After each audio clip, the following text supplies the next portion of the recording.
రహస్యం అనేది రహస్యంగానే ఉంటేనే దానికి అందమండి. హ్మ్. నేడు సమాచార అనుసంధానాలు ఎక్కువై విశ్వాంతర్గతంలో ఉండే రహస్యాలని ఛేదించి పదే పదే చూపిస్తూ ఉన్నారు.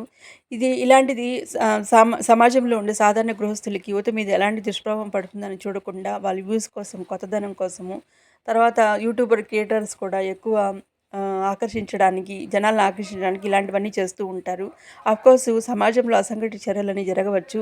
ఈ అసంఘటిత సమాజంలో అసంఘటిత చర్యలు జరగవచ్చు. దాన్ని పదే పదే బహిర్గతంగా చూపిస్తూ ఉండడం కంటే కూడా సమాజంలో ఉండే అన్ని వ్యవస్థలో సాధారణ మానవుల నుంచి అన్ని వ్యవస్థలు కూడా నిజంగా సమాజం పట్ల బాధ్యత ఉంటే ఇండైరెక్ట్‌గా తప్పు డెసిషన్ తీసుకున్న ఆ యూత్‌ని మంచి కౌన్సెలింగ్ ఇచ్చి మంచి మార్గంలో ఆమె ఉన్నతికి, అభివృద్ధికి పాటుపడొచ్చు. అదేవిధంగా తప్పుదోవ పట్టించిన అవతలి వ్యక్తిని కూడా ఖండించి తిరిగి సమాజం మీద అలాంటి ప్రభావం పడకుండా చూడవచ్చు. ఒక అమ్మాయి ఒక పక్క తల్లిదండ్రులు తమ కన్న కూతురు భవిష్యత్తు ఏమవుతుంది గొడుగొడని ఏడుస్తూ ఉంటే, మరోవైపు సహధర్మచారిణి తన భర్తను కోల్పోయి, బిడ్డలు కూడా తమ తండ్రిని కోల్పోయాని ఏడుస్తూ ఉంటే, ఒక పక్క ఇంటర్వ్యూలో కూర్చోబెట్టి, మీరెక్కడ పెళ్లి చేసుకుంటారు? ఎక్కడ లవ్ చేస్తున్నారు? ఎక్కడ హనీమూన్‌కి పోతున్నారు? నవ్వుతూ ప్రశాంతంగా అడుగుతూ ఉంటారు. అదేవిధంగా ఇన్‌లీగల్ కాంటాక్ట్ ఏర్పరచుకున్న ఆ మహిళలను కూడా పక్కన కూర్చోబెట్టి, ఇద్దరిని పక్కన కూర్చోబెట్టి వాళ్ళని ఇంటర్వ్యూ చేస్తూ లవ్ సాంగ్స్ పాడమని, లవ్ ప్రపోజ్ చేయమని చెప్తూ ఉంటారు.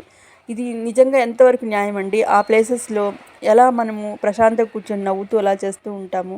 నిజంగా ఆ ప్లేస్‌లో మన కూతురో కానీ, మన భార్యో కానీ ఉంటే మనం నిజంగానే ఇలా ఇంటర్వ్యూలు చేసేవాళ్ళమండి?